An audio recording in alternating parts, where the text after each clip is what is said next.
Well, hello. Hello. Hello. This is Jeff and Danielle with Final Boss Editing, also known as the Foxy Lady, her alias. So today we are doing our Christmas challenges. So we're reading what everybody submitted for the Christmas challenge, and she may not be able to stay for the entire duration of the read, depending on how long each of the challenges are. But we want to at least do the first few. We're going to start with our dear friend, Mr. Moocher's Christmas challenge. And he is an awesome guy. Also drew us an amazing Final Boss editing picture, which we promised we would present on the stream when we were actually finally got to stream together. So this is the amazing Final Boss editing. Oh, still centro. Is it straight? Other way. There we go. Final Boss editing. I probably should set that as the background, but it's amazing. And you should set it as the background. we should wear our Christmas hats too. Oh yeah. Right. So he also sent us some awesome Christmas hats.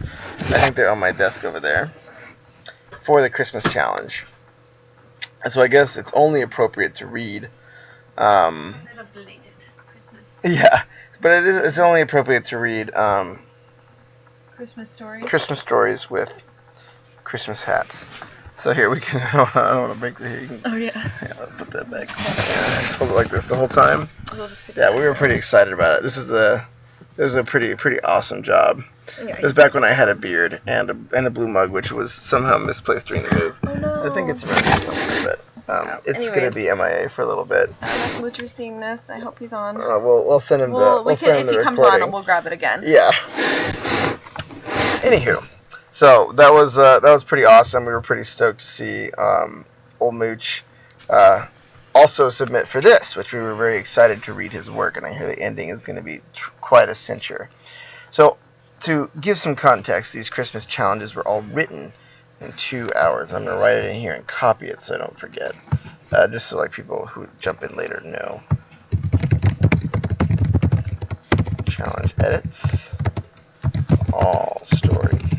Written 2 hours based off.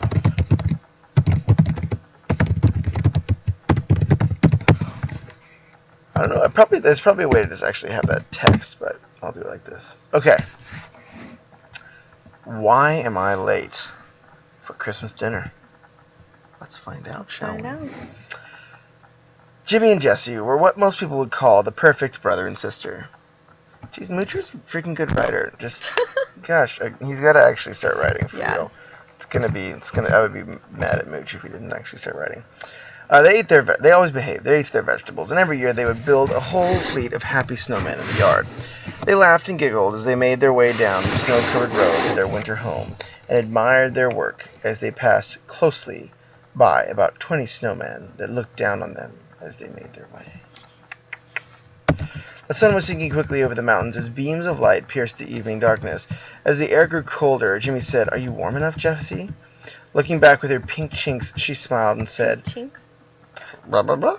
Pink cheeks. Or not. She smiled and said, "Nice and toasty." Since we are an editing channel, I am obliged to edit just by my nature of who I am. So one thing I would just say is,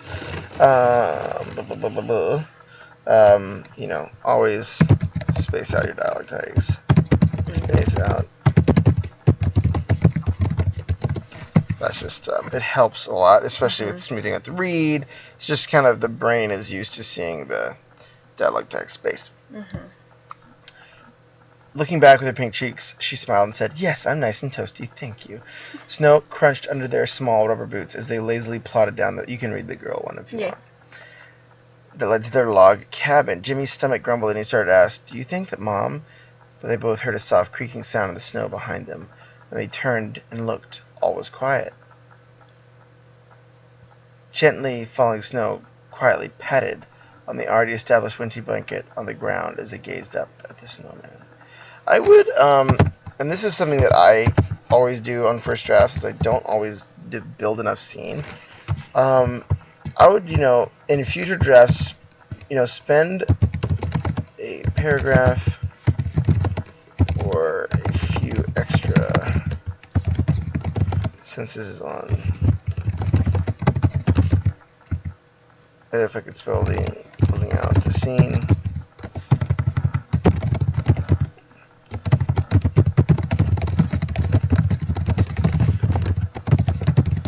Sometimes if you just have people talking and things going without kind of taking that little bit of extra time, it's not it just is hard for the reader to place the action. So it's always worth it, even if you're not going to spend too much time in that. Yeah, finally post editing this went live. You should show the adoring public. What's that? I said you should show. Oh yeah. We're live. The announcement that Final Boss editing went live. 11:16. Yeah, we can have you be our. The Foxy Lady can tune in and moderate. I'm just kidding. How do I exit this? And that's when Danielle's mobile bill exploded. First Periscope. I should do a Periscope while I jog. That would be interesting, actually. Just get a selfie stick and like. I feel like I'm dying now. I'm actually gonna do that. You should. You want to get followers. I'm curious. Well, I want to actually set up a Periscope for Final Boss editing instead of something random. Although everything was still in calm, they couldn't help but notice that the snowmen seemed to have all turned towards them. Ooh, Moocher keeping it real with the Halloween scary prompts. Ones, I know. It's like he's combined the two prompts. Yeah. It's like the Halloween prompt plus the Why Christmas. am I late for dinner? The Killed by snowmen. Evil snowmen. They are. I mean, snowmen do kind of have this creepy vibe. They do. Who is that water? Mm-hmm. Am I still some? You may indeed. Okay. They couldn't help but notice that the snowmen seemed to have all turned towards them. Maybe it was just a trick of the light, but their smiles seemed to have turned into frowns. Yeesh. Just beware, and this is actually something that also is something that I always encounter, is you also have seem too close together, and this is obviously a first draft, just because I know you guys did it in 2 hours, which is awesome. But be as like concrete prose as possible.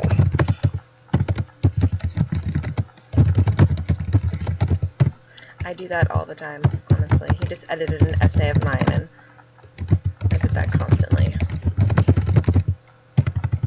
I undermined my prose.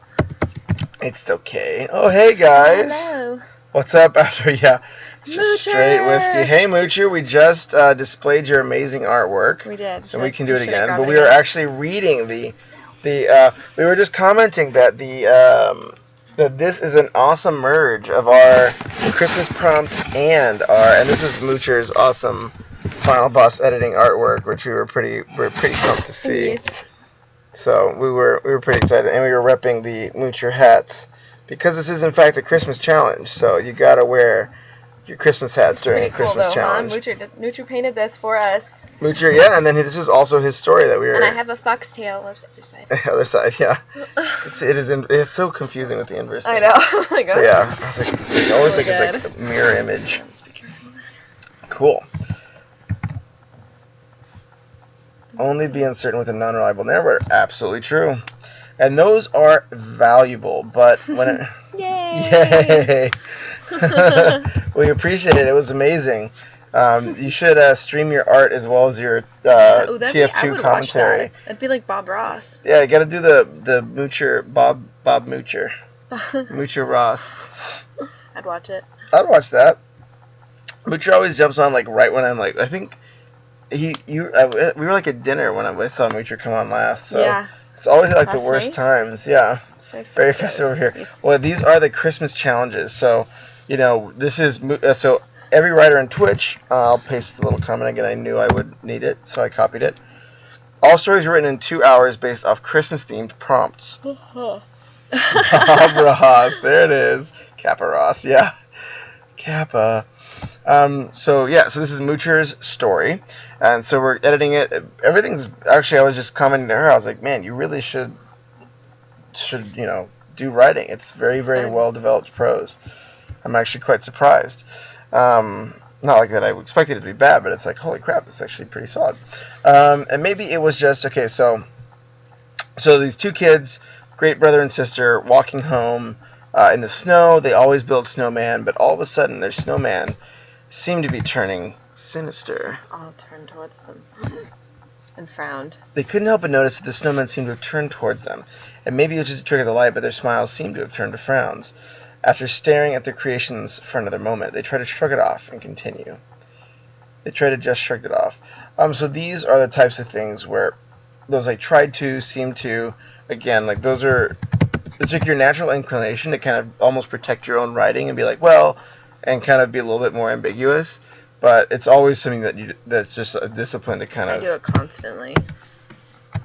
So, so you'd want to be like, they shrugged it off. If I could spell shrugged, they shrugged like it you off. couldn't help but notice that the snowmen had all turned towards them. Maybe it was just a trick of light, but their smiles had turned into frowns. Yeah, because the other thing that does is it breaks up your verb. So like because a reader is like, just the way your mind works. They want to see like noun, verb, and like that's why short sentences are good in prose, which is what you did on the beginning, which was like really, really a smart move. Like they always behaved. They ate their vegetables. Like boom, boom. Like usually good writing is characterized by having the subject verb early in the sentence, and both very close together. And the more you do like the qualifications and the seem to, the more one spaces out the mechanics of your sentence with pushing your verb further back, but it also makes your prose seem less direct. Okay.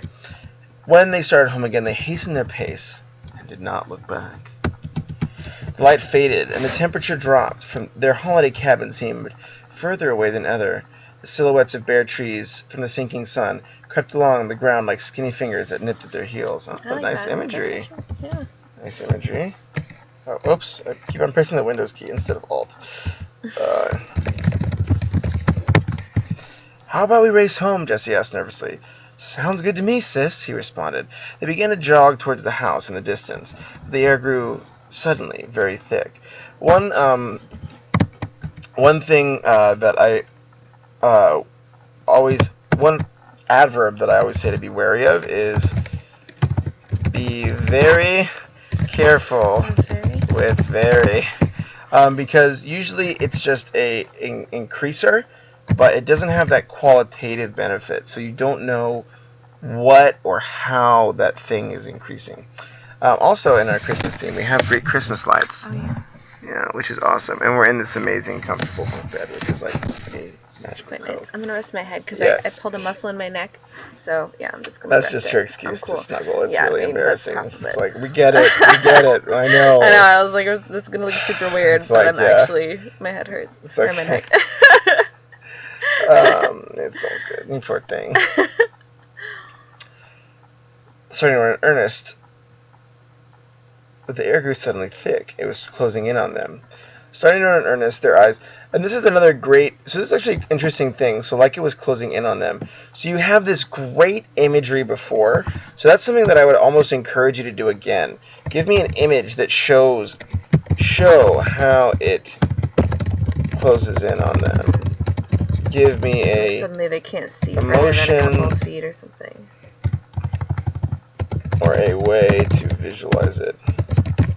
So the way to tell stuff that's like usually a little bit show don't tell rule is whenever someone could have a completely different interpretation of what happened. So her image of the air closing in on them was, she said it got darker. Like, what were you saying? Oh, like you couldn't, like maybe they couldn't see Mm-hmm. more than a couple of feet ahead of them, whereas like a few seconds before they could see 12 feet in front of them, or like visual closing in of like fog.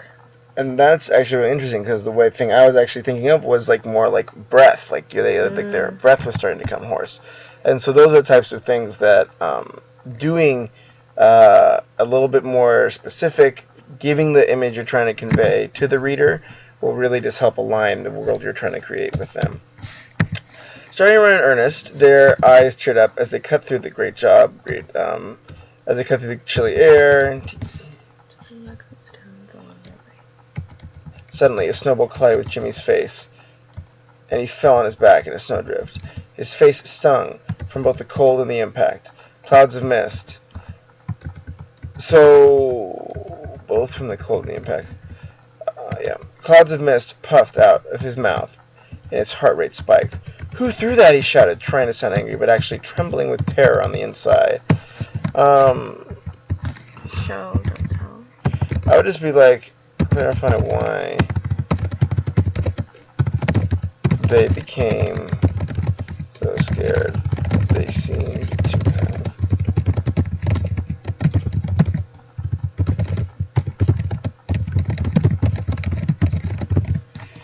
They were scared. They were running. But they were just like, how about we race home? Yeah, I guess. Oh, okay. I thought that was more of like a fun thing. Okay, never mind. That was probably good clarity. I'll delete that note. That's probably right. I think I just missed that bit. Suddenly, a snowball collided with Jimmy's face, and he fell on his back. Would it be easier if we lean, if we do like straight, or? No.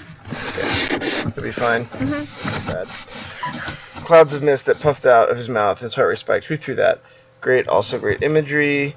When he looked up, he saw a large stone with a pod on his head, and like a black, frowning and a face. Blank frowning face. The blank frowning 2010 face. vision, huh? I'm dumb. But I am good at dancing. He seemed to stare into Jimmy's soul with those lifeless charcoal eyes. He just as he thought the neighbor's kids must have been playing tricks on them, the snowman's head turned toward Jessie, who was standing about 10 feet away from it. You already kind of get that. The snowman leapt to life and rushed at her, making a great shushing sound as he tore through the snow. Shushing sound. Beware of accidental alliteration.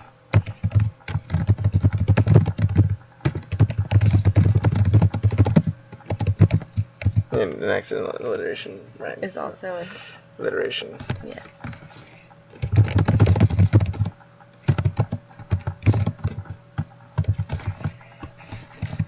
She squealed loudly as his stick hands began to scratch at her arms as she blocked her face. Jimmy sat up and started thinking practically. He took off his backpack, ripped it open, pulled out a flare gun. He quickly slapped it open and loaded a flare like his dad had taught him in camp. Get down, Jesse, he screamed. He has to get the raspy. Yeah. As soon as anybody pulls out a gun, they become a 50-year-old man in Jeff Davis' world. Yeah. She dropped to the ground as he pulled the trigger. The flare flew through the evening air, and the Z before it lodged itself in the snowman's head. The snowman began to wail and howl, its head disintegrating. Jesse ran to safety as the snowman flailed its arms wildly before piling into a heap of slush on the ground. The two siblings embraced one another tightly, catching their breath for a moment. But then they remembered their property was full of snowmen, and thanks to the record snowfall and vacation time, none of them were under 10 feet tall. Looking around them, they noticed that some of the snowmen were definitely closer than before, and they felt the burning gaze of 1,000 coals upon them. Also, good imaging. Mm-hmm. Yeah. You should have Moocher read your novel. Yeah, I know. Got to get the Moocher's edits on the novel. Mm-hmm. Super solid. I think I sent him that. I think I actually sent Mooch the novel because he asked to read it after I did an edit of it. Is it somebody? Oh my, that's the fattest cat ever. It's just like pure fur. Instagram. It's real. I don't think Periscope has beaten Instagram yet. Jimmy put his hand on Jesse's shoulder and said, "We're going to get through this, okay?" Wiping warm tears from her frostbitten cheeks. She nodded and said, "Okay.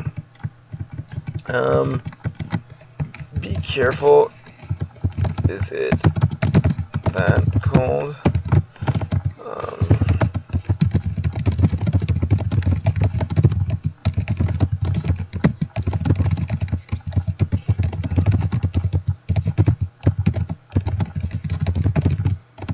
It's like most of your, and then I'm going to explain this note.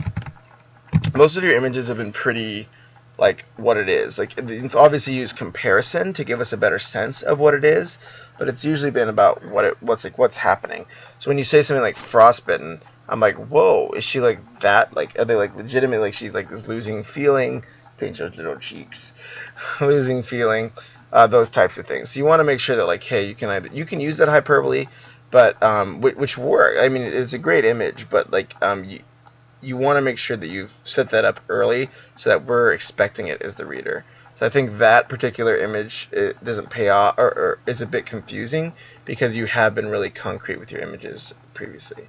I can neck rub if you want. No, I'm okay. I'm okay. Jimmy continued. Now listen, remember when we played Dad's Call of Duty game while he was asleep? It's just like that. Nice, Call of Duty. We are on our last lap, and the mission is to get to that door. He pointed to the cabin across the long snow yard. She looked at the warm glow coming from the windows and the smoke drifting gently out of the chimney and imagined herself there. He handed his sister 4 road flares. This is hard. This is Valor. Metal. Yeah, she put some like death Just metal like when I music put on. the blood on the sword earlier. Yeah. And then he handed his sister 4 road flares. I used a sword covered in my own blood to chop a horse's head off today. In Dresden RPG. Files. Yeah, in the recording of the last final boss. Recording. Yeah. Didn't actually happen. Just in our collective imagination. In imagination land. A fat snowman with 2 young soldiers. Let me see. Hold on. Oops. There we go. There, homies. With a long green scarf dashed in front of them, blocking their path. As they neared it, the fear got the better of them, and the snowman snatched them both in his branchy arms. Jesse cracked a flame and crammed the burning phosphorus tip into its mouth, shouting, "Frag out!" The snowman's head exploded. This is awesome. So continued on with no time to lose. Taking a quick visual survey, Jessie counted 30 more snowmen between them and the home. "We'll never make it," she whimpered. Hold it together. Oh, no, wait, I was the girl. Oh, yeah, sorry. We'll never make it. "Hold it together. We've made it this far." Jimmy snapped. And then all 30 snowmen that stood in front of them lined up in rows on either side like a gauntlet. Puzzled the worry, the two continued running forward. As they passed under the towering snow figures, they began to fall over, one after another, trying to crush their little bodies with their massive water weight. A 15-foot-tall snowman fell right behind Jimmy with a great thump. A falling head knocked Jesse to the side with a loud thwack. The onslaught continued with the boom, boom, boom. Good. Lnoto. L-N-O-T-O. What? No. O-N-O-M-A-T-O-P-E-I-A. It's O-N-O-M-O-T-O-P-E. O-N-O-M-M-O-T-O-P-E-I-A. Let's see what Google. P-A-E-I-A. P-O-E-I-A. Nice try. Looks like someone. Yeah, I know. It's the Christmas challenges. Very Calvin and Hobbes. Yeah. We try. Not that story. The 2 kids with the killing the snowman? Yeah. Good onomatopoeia. I usually would, and this is maybe just like my own personal thing, but like I try to save, because like onomatopoeia is like pretty like in your face. So because the first thum is like really good, but then after that it kind of like dilutes pretty quickly. So I would like usually just like I usually choose like, this is my own thing, but go with 1 since a few of these devices in quick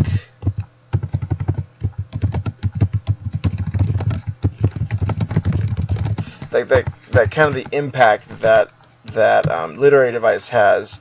That's one of those ones that kind of goes fast. Finally, there was just one snowman left. It was a tall, skinny snowman with a black top hat holding a broom. A broom guy stood in front of the door and moved as if it were shivering violently from the cold, but its cold stare never left the children. Jesse threw the brick at his face, but the creature knocked it away with the broom and landed harmlessly at its feet. Jimmy shot a flare at its stomach, but it jumped wildly to the side. Both children took the opportunity and ran as fast as they could, bursting the door open and slamming it behind him, barely escaping the scraping stick arms that lunged for them. "Whoa, whoa!" their father exclaimed. "What's going on over there, guys?" Out of breath, Jesse stammered. The snowmen came to life, and they attacked us, Dad. I swear. "And one's still out there," Jimmy interrupted. He's a tough kid. He just murdered like 30 snowmen. The relentless pulling out, yeah. Oh, it's all good. No, I mean I don't think it was like bad. It was just like, well, I think all of those were necessary, were functional to the story, but it's just like, oh, your poor neck. Here. No, it's just I moved it too fast. Okay. I'm fine. She was just so scared from the snowman. Yeah. Gotta give it a little massage. I'm after that playing volleyball. Yeah, Volleyball. That's why you don't play sports, guys. You write stories. Sit on the couch. Don't go outside ever. Nature sucks. Don't make There's friends. staircases out there in the woods. It's scary, It's frankly. really scary. Yeah, stay in your I beds. Don't just be safe. When it's still out there. What's going The on? parents were certainly not used. The parents were certainly not used to seeing children like this, and they both knew they were not prone to making up stories. Opened the door slowly. The yard was full of mounds of snow, and articles of clothing were scattered about, but all was silent and still. Suddenly, their father was snatched up into the darkness by the tall snowman. "No!" his wife shouted. "Quickly, kids! Eat all of your broccoli! It's the only way to save him!" Without a second thought, the two of them squeaked across the hardwood from the floor of the dining room table. They plopped down on the nice chairs that rarely got used and shoveled broccoli into their mouth furiously. When the bowl was empty, they heard loud hissing in the yard, and the final snowman melted into a steaming pile of snow. Their father shambled back into the house and said, "Well, kids, I hope you both learned something tonight." We sure have, Dad. They giggled as their parents grinned and joined them for a beautiful holiday meal. Yay! You can't just eat sweet potato casserole and candy. Gotta eat your broccoli. You gotta eat your broccoli the too, snowman even will on eat you. Christmas. Because even the snatcher takes a holiday sometimes. Aw. Aw. I Good job, liked it. Moocher. Yay! Yay! Yo, homies, what up? What up, William the Will? We're actually going to go on to the next story. Are you going to last for this one, Lady of Foxes, or should I take a quick commercial break? And, Let's do one more. Okay, let's do one more. So this is Christmas at Dinner. And let me pull this up. Whose is this? I actually don't know. I think... Let me see. Bookfish? I think this is Book... No. No, it's warming up to Christmas. I think it's... Oh, let me do Bookfish. Who's on? I'll do... SilentWillow, right? SilentWillow's on right now, so I will do Is he? his. I don't think Yeah, so. so this is Sour Haggis. SilentWillow's. Sour Haggis is on. Do Sour Haggis's. Is that Sour Haggis? I'm Yeah. pretty sure it was SilentWillow. Oh, yeah, Sour Haggis. Let me do yours, Sour Haggis. Since yours... yeah, this is... Bam. The writing prompts. Oh, I see it. It pulled them up in reverse order. Oh, these are just the prompts he sent over. Never mind. I lied. Oh. Okay. Just kidding. I'm done. Sorry. Just Brief. So there's kidding. only 3. That's doable. Whew. I was worried I was going to be up late going through all these. All right. Let's edit this scene. Or maybe I can just go like this. Sorry, our technical newbiness is considerable. I'll save and I'll send these notes over to the Mooch. And then that refresh. So I will go ahead and add a new window.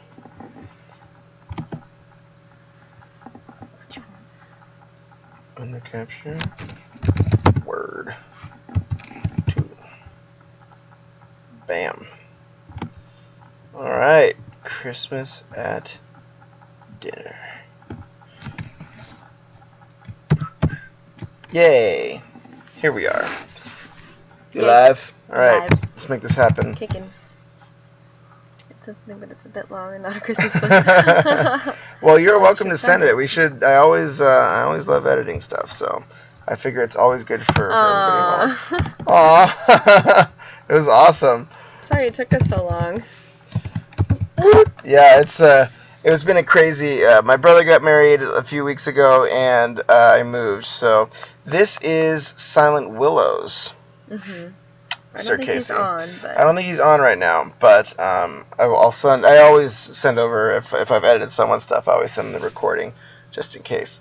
But as always, keep in mind these were done in 2 hours, so we're not going to be super like, oh, there's SilentWillow. Hey, buddy. Hi. Sorry, we didn't even Hello. notice. This thing doesn't refresh very often. I don't know why. Well, Twitch doesn't think you're there, but Yeah. you joined just in We time. did summon him. Did you hear us? Were you You saw- returning? all the way in Australia, the final boss powers. It's like, you summon ally. Yeah. It's one of those final boss skills. The Yeah. power. There is a sound of laughter bubbling. There is a sound of music wafting, of glass chinking and corks popping. There is a sound of cheers whooping and backs being slapped, cheeks being kissed, the sound of plates being scrapped and dogs in kitchen growling. There's also the sound of chattering being chattered. It's Christmas. Our house, and never before, has a sound of duplicity and deceit. Sounded so jovial. Deceit, huh? Good intro. So I like the kind of the melodic opening. Yeah. I think that works.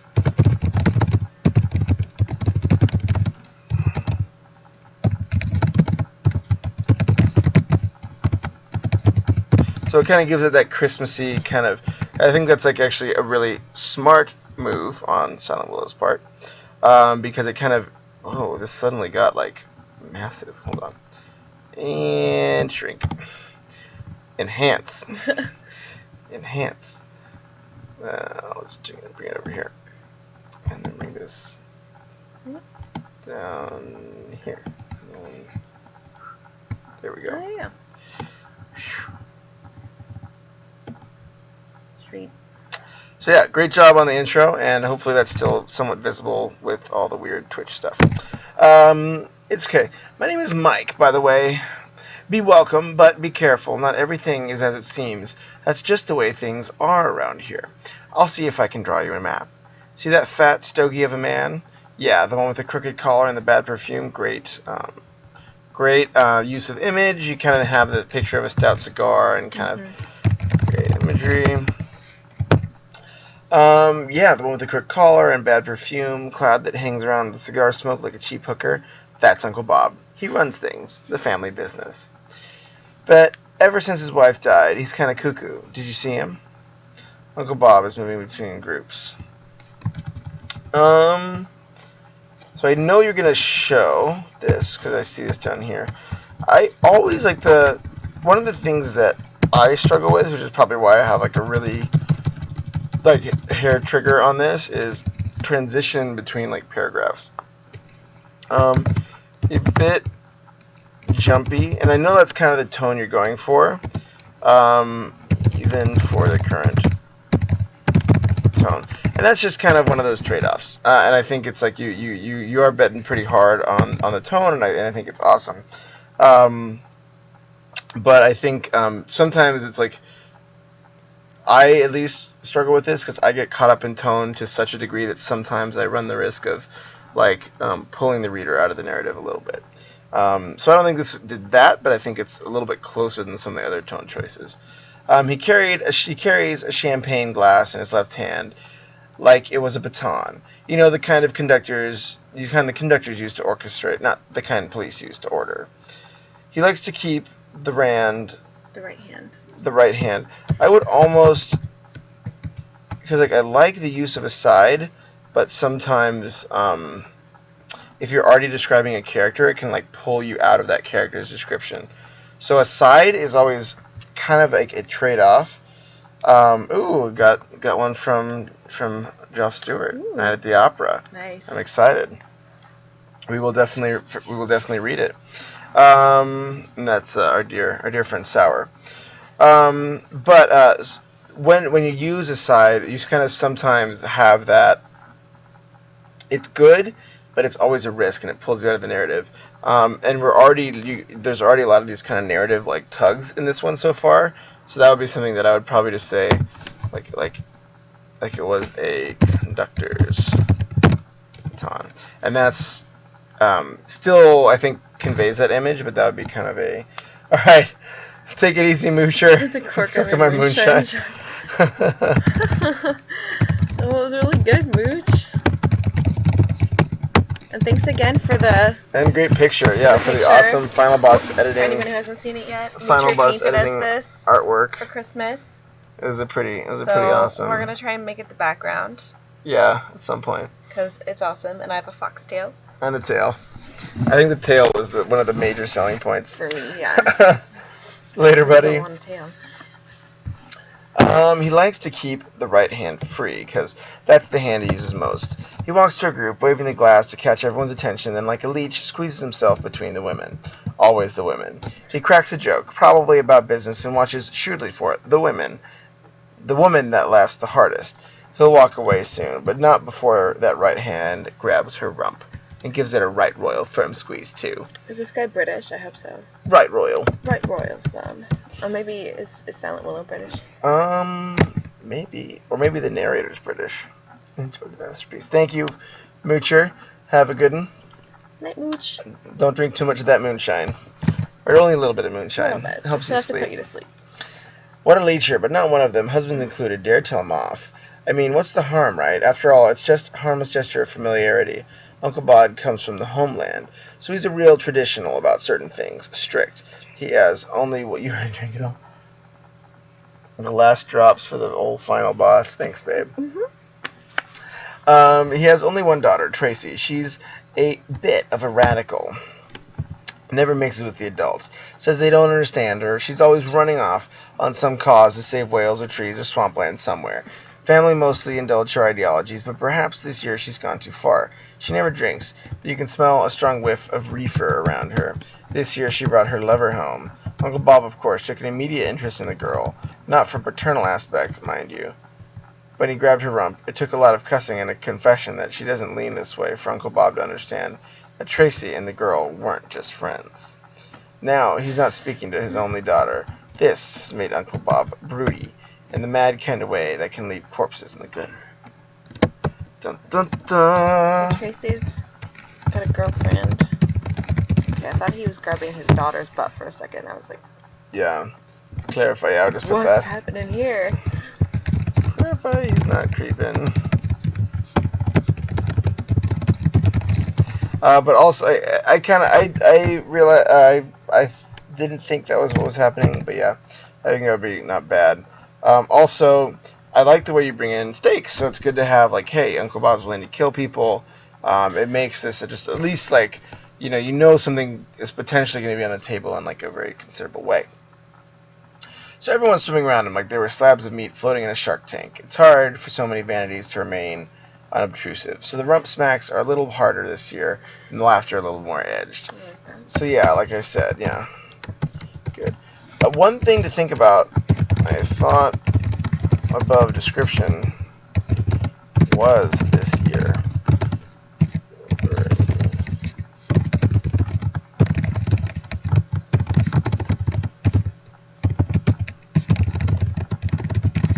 And that's just, I mean, obviously you wrote this in like 2 hours, so like, I'm not going to stress too much, but those are just like, hey, geez, you love that group chat. It's just like the apocalypse. It is.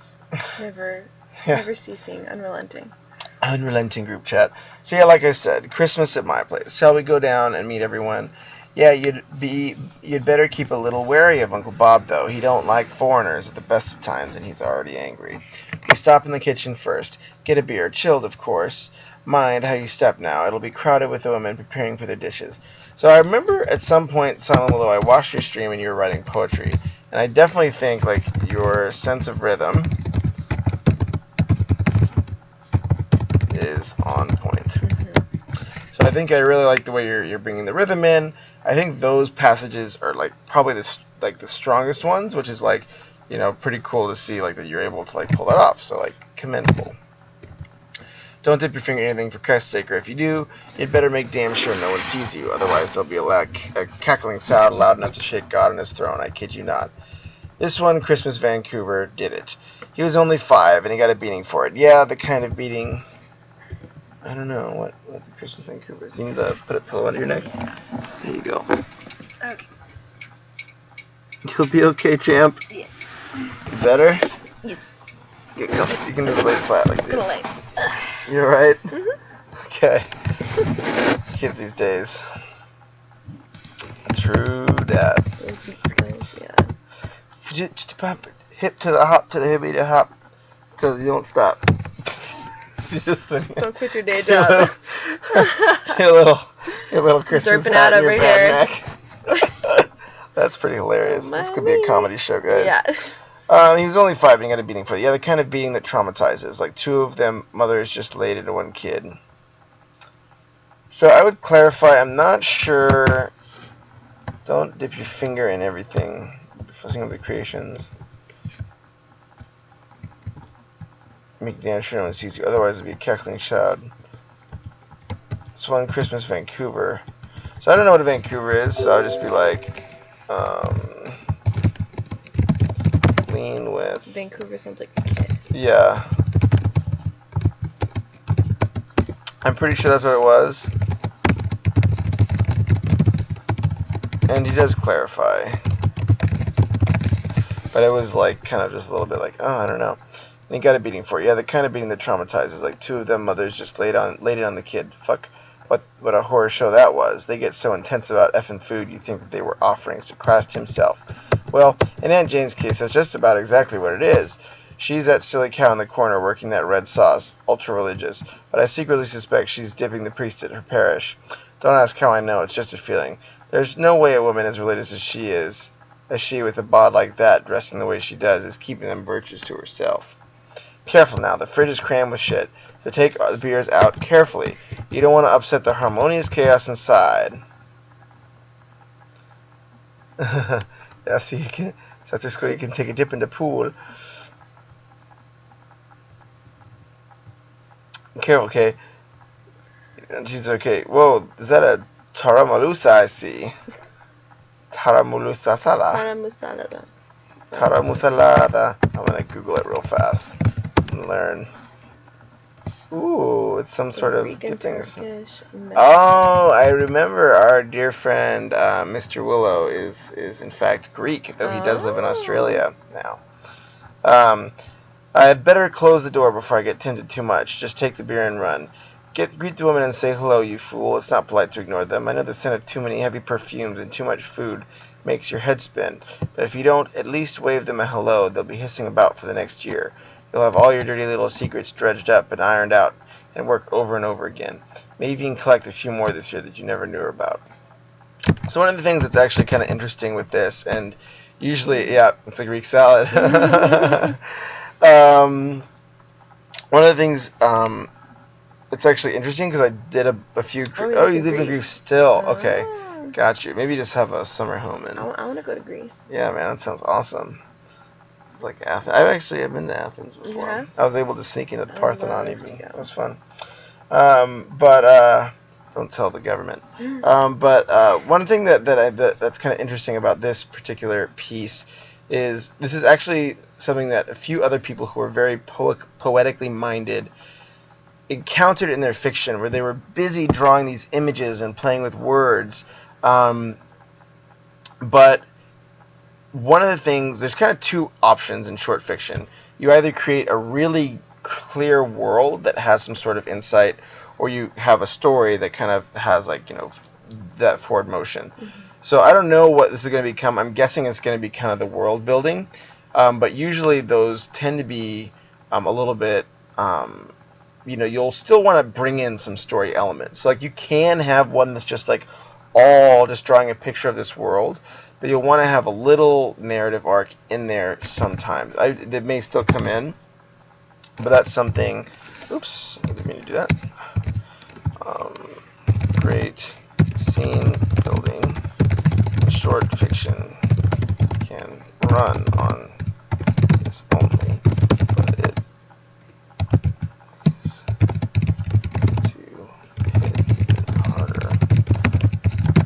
some narrative arc guiding us through the scene. Then let's face it, they already talk too much about you as it is, but it's not like you haven't given them a good reason in the past, now is it? I mean, after all, even Uncle Bob held it together somewhat after his wife died. At the very least, you could have done likewise, but no. Well, that's something we don't need to share now. It's Christmas for F's sake, so let's be nice for a change, shall we? Oh, look, it's Barbie. Oh, God, she's pilfering things again. She always does that. Goes slipping around in her bag. I start, like, getting this, like, Jewish mother accent. Yeah. Goes around slipping things into her bag, nicking them from people's pockets. No one really cares, though. She can't help herself. Everyone knows they'll see the items next year as presents under the tree, so no one really minds. Her husband, I see, isn't here this year again, probably off in some exotic location with a student or a secretary or even someone he met in a bar. I guess being born an Adonis with too much charm and a body to die for as well as being one effing smart businessman makes it hard to resist. Guess there's a lot of men who are just naturally attracted to that sort of package. Of course, Damien is more than happy to oblige them all, too. What a closet freak he is. And poor Barbie goes around stealing things as if she can steal them back. One thing that's interesting about drawing the scene is And then obviously, like, you wrote this in like a few hours, so like, you know, I think this is like really really awesome that you guys crank. That's why I'm not like getting too crazy into details. But one thing I always encourage, even if you're gonna, instead of saying, okay, like I'm gonna move away from like a narrative, like aggressive, like plot, and do more of like the world scene building, is try to find like a theme that you can like really use, because you still want a through line. Even in short fiction where it's like this is all tied together because of the family betrays each other, but they still love each other. Like whatever that like thing is, it's good to have that through line.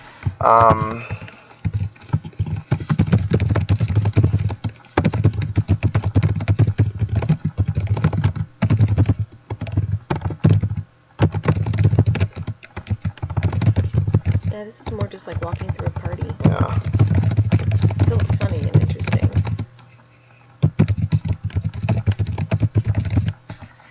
That brings your...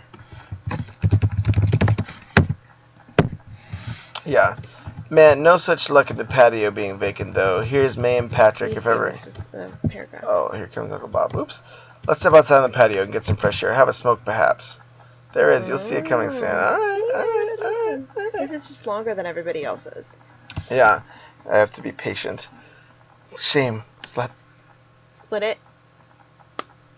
The punishment. Severe but Justice. fair. Justice is done to the back of my hand.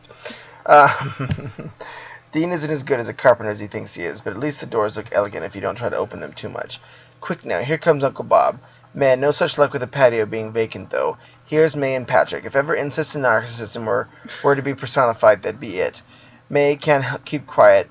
She loves the sound of herself so much, always decorating some body part and taking more selfies of the deed than a fleet of paparazzi. Better we shuffle off to the corner and pretend they don't exist. If you invite Patrick over, he'll talk about his masturbating again, and you've heard enough of his technique before. So just face the door and look inside. It's what you like in any case. You're always being the distant one, the observer. Oh. If you've been really bad, so you get the hand slap if you've been kind of bad.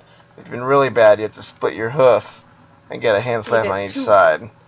Yeah. And if you've been like terrible, you break it into 4, but we don't even discuss. I don't know where it came from. I think it came from lots of bourbon. It's a thing, though. It really is a thing, though. So just face the door, look inside. It's what you like in any case, okay? This is one they always warn. It's what they warned you about.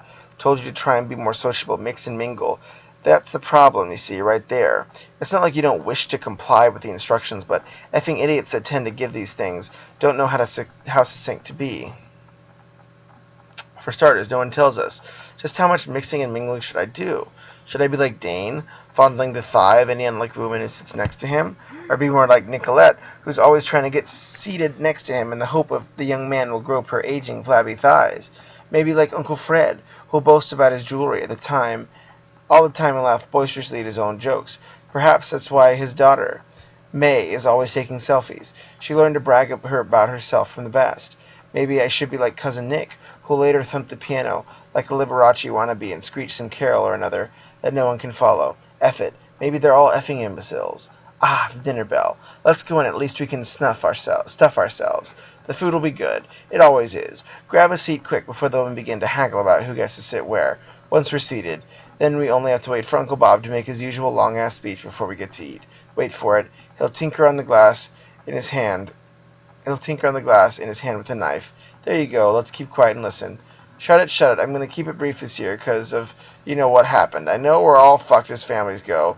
We got our share of foibles and follies. But Mike, my boy, so long as we have each other, so long as we remain a family, you'll never be an orphan.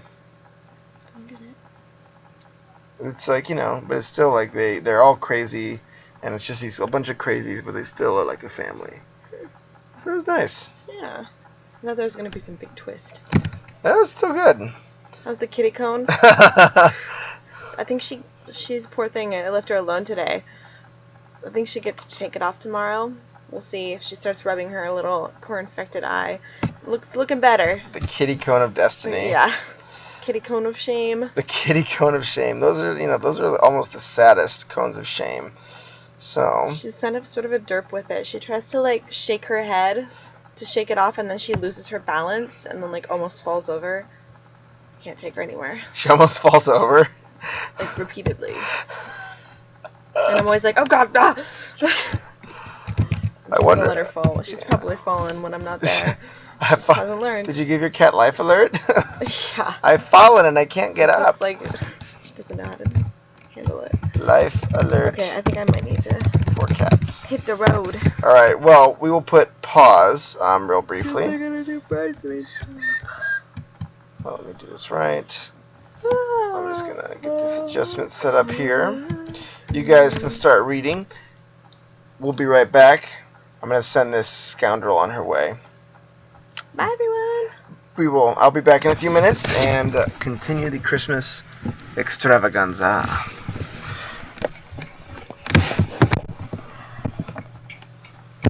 Let me see if I can actually turn the...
Whew.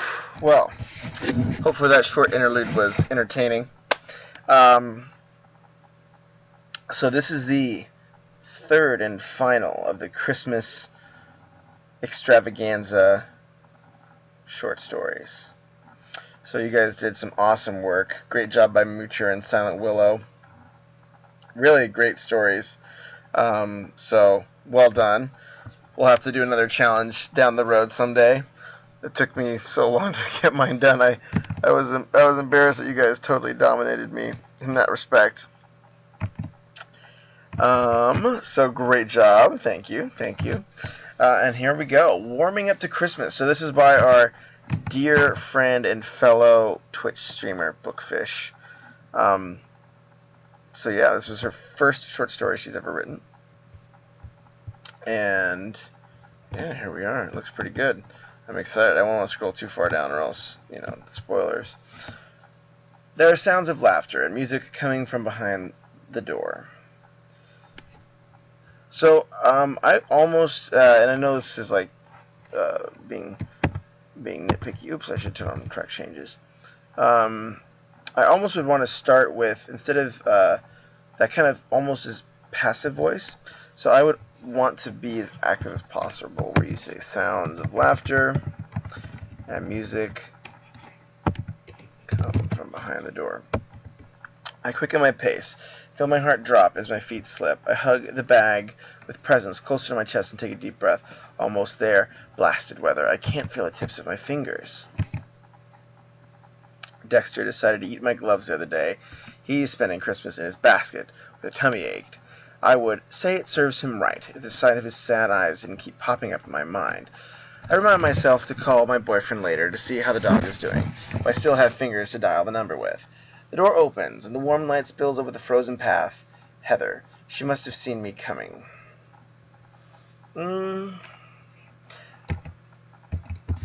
Oop.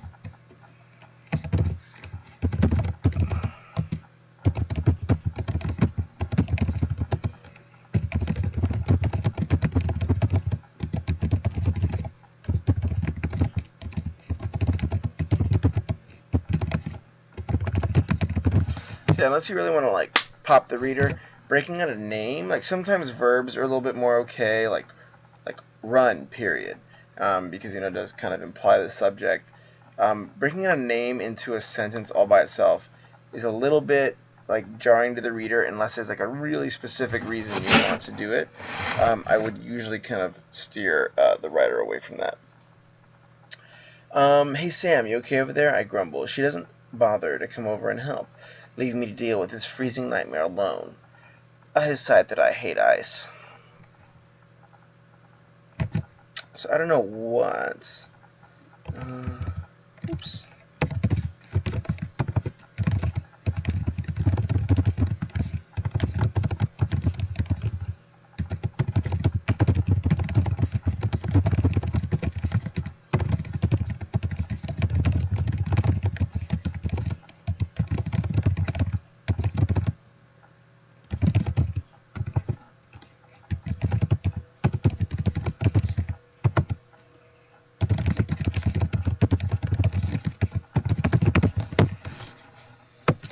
I decide that I hate ice. Yeah, I'm fine. By some miracle, I make it to the door unscathed. Heather takes over some of the presents. There's no choice, really. She has no choice, really. I press them to her arms without warning. Wow, your hands are freezing. No shit, I wanted to say, but I smile instead. Am I late? It is the polite thing to ask. No, just in time. Heather's mood is indestructible. Always been. Always has been. Her blonde curls dance about her face as she turns and walks down the hall into the living room. I follow her, and am instantly greeted by a crushing hug, preceded by 3 wet kisses on both cheeks. Hello, Aunt Caroline, I grunt. Samantha, dear. Great job. I think that giving the character quality before giving the character, great job giving.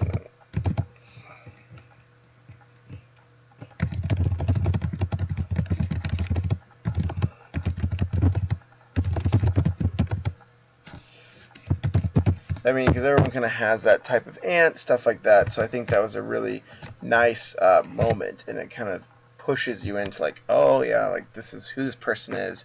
You don't need to put that much more into the character because it's like already been done through action, which is the best way to communicate character.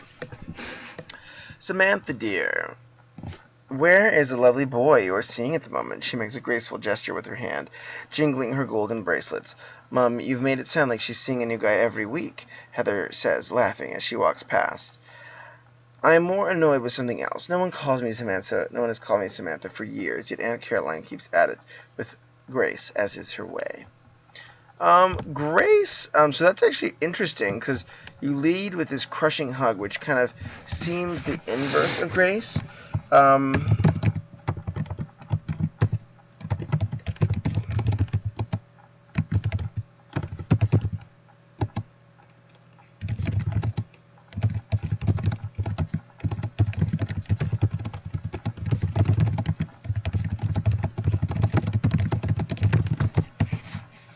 He's stuck at home. The dog got ill. Oh, such a shame. I'm very fond of him. Actually, I think she means it too, and I giggle. I can't wait to see his face when I tell him this. The next hour I spend greeting and catching up with relatives I haven't seen all year. Very awkward, but at least I'm warm and enjoying a hot cocoa. Everyone asks me what I've been up to. Am I still working for that big firm that I didn't do something in marketing or something? Didn't it do something in marketing or something? Uncle Roy looks generally confused. It decides ads and things like that. Right. How's the job? I look at him and feel my cheeks burn. I don't work there anymore. Really? He looks a bit shocked. What did you do? Nothing much, really. My blush deepens as Uncle Roy grins. I mean, they got in financial trouble, I add before he can crack another one of his jokes. His wife nudges him in the ribs. I'm sorry to hear that, she says, with so much sympathy that it makes me cringe. I quickly excuse myself and make my way to the kitchen. It's always so interesting. Like, everybody kind of has this like family is like always the challenge theme. It's kind of it's human nature, right? You always have funny family stuff.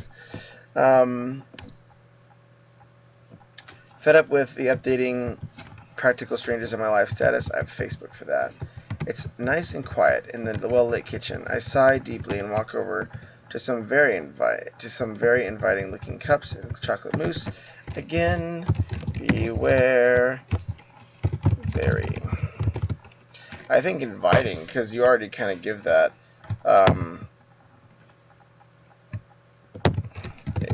Instead of some, you always want to try to be as specific and concrete as possible. The mound of inviting, and then same with looking. Inviting chocolate mousse, whatever. Making cups of things like that. Making sure no one is watching, I dip my pinky in and have a taste.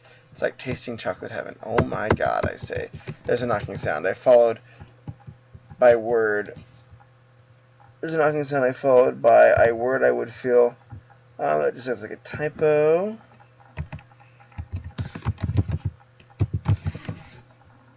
Repeating on Christmas. Oh, by a word I would feel awkward.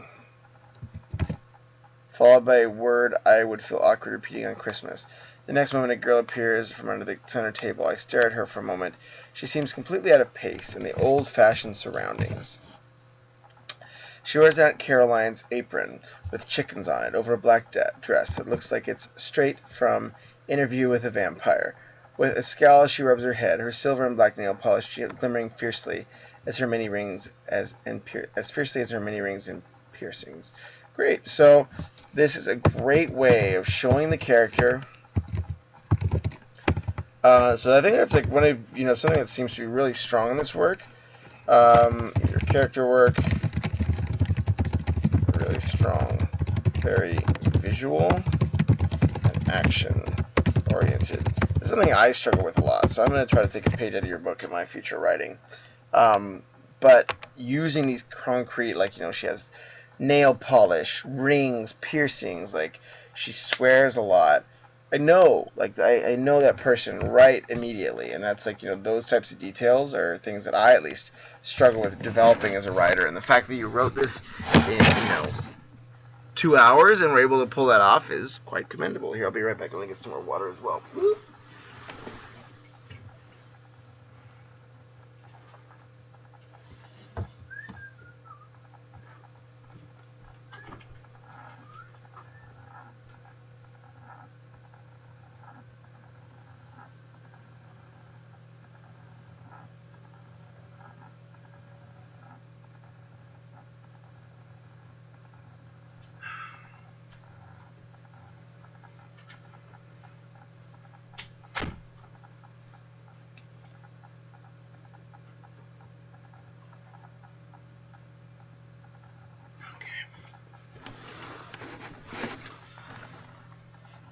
Bing, bing, bing. Did you touch my moose? She asked indignantly. It takes all I have not to burst out laughing. Who, me? No, Santa Claus. She disappears under the table again for a few seconds, only to re-emerge with a wooden spoon that she chucks into the sink. I thought nobody was here, I say, grinning. Clearly. She checks on something in the oven. I hesitate. You might as well eat that one now, the girl says, finally looking at me. Great, we have conflict. Oops.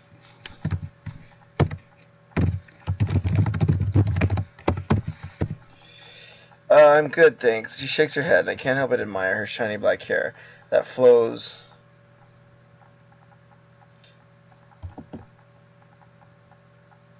You can just do no comments necessary. All the way down her back like a waterfall of ink. Oh, that's a nice image. But I would almost do an ink waterfall. I'm not going to serve that one. It's contaminated. I blink suddenly. Contaminated? Gee, thanks, I say with as much sarcasm as I can muster. She smiles. Suddenly her face looks beautiful rather than scary with the dark makeup she is wearing. Her smile looks familiar. Are you a friend of Heather's? I ask. You don't recognize me? It's not a question. I shake my head, feeling that familiar embarrassment you feel when you're supposed to know or remember something that's apparently very obvious.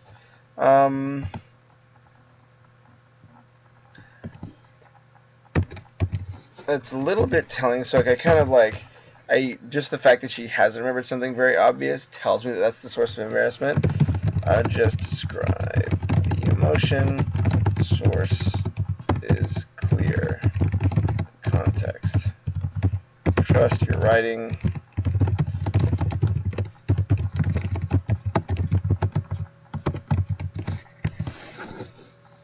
Yeah, no, I said slowly. That's okay. No one did it first. You're the only one who's honest about it, though.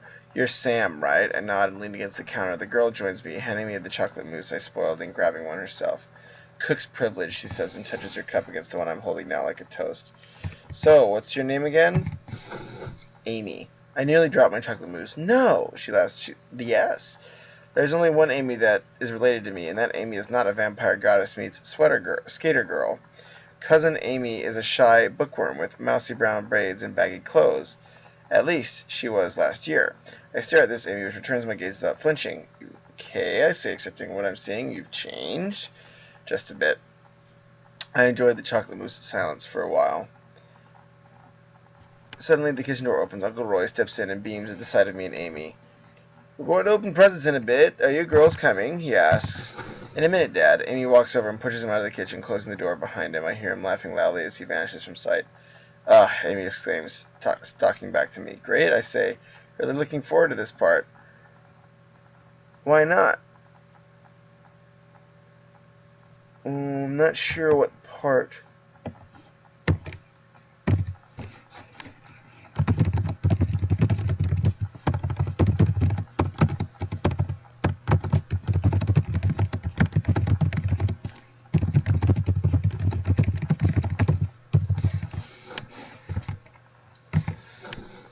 Why not? She cried on the stairs. You'll get presents. It's not the getting part that's bothering me. I spent all day yesterday for last-minute Christmas shopping in order to buy suitable presents for the people I hardly know. Don't they always say that it's the thought that counts? I make a face. Yeah, that's what they say, but I was stressing out all the same. I mean, you don't know what you get in return. What if someone gives me a nicer present than I'm giving them? What if I accidentally offend someone with what I've chosen? It can go on forever and ever. Oh, okay, I think I get it. I hate Christmas shopping. It's cold and complicated. Let's get it over with, Amy says with a grin. I follow her into the living room where the entire family has gathered. The presents are on the big pile under the Christmas tree that nearly succumbs to the weight of its many golden ornaments. It looks as if a treasure chest exploded over it. We spent the next hours unwrapping our gifts as we tell jokes, share anecdotes, and bring up memories. Before I know it, I feel all warm and fuzzy inside, as much as I don't want to admit that. Seems like Christmas is a good thing after all. Next to me, Amy exclaims in disgust over a hideous knit sweater that she's unwrapped. I laugh until my eyes water this year. At least I've gotten the biggest present I've had in a long time. A new friend. Nice.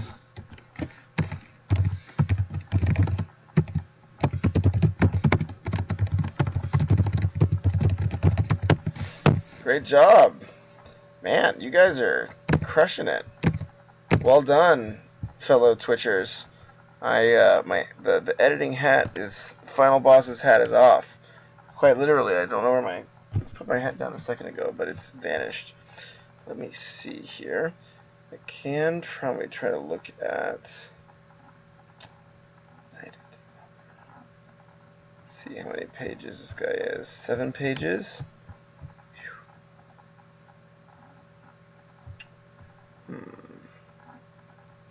It's getting kind of late over here. A problem with Final Boss is sometimes he starts editing already a little bit past his bedtime. So I may have to do Sour Haggis's edit next time I jump on, which would be a lot of fun. So I'm excited to read that. But it is unfortunately past my bedtime here in the bunk bed nook. But we'll probably be jumping on in the future soon. It was fun hanging out, guys. Save that one for later? Okay, good. Well, we had to do the Christmas theme ones. We even got here with like the Christmas lights. And we'll definitely read it for sure later.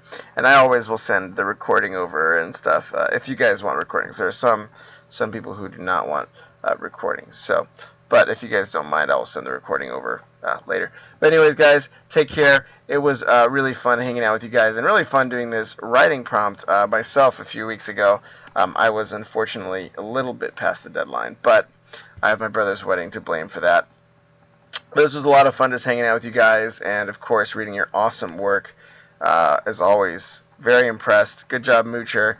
Good job, SilentWillow. And good job, Bookfish. Amazing work you guys did, and I'm excited you guys hung out and did this fun challenge.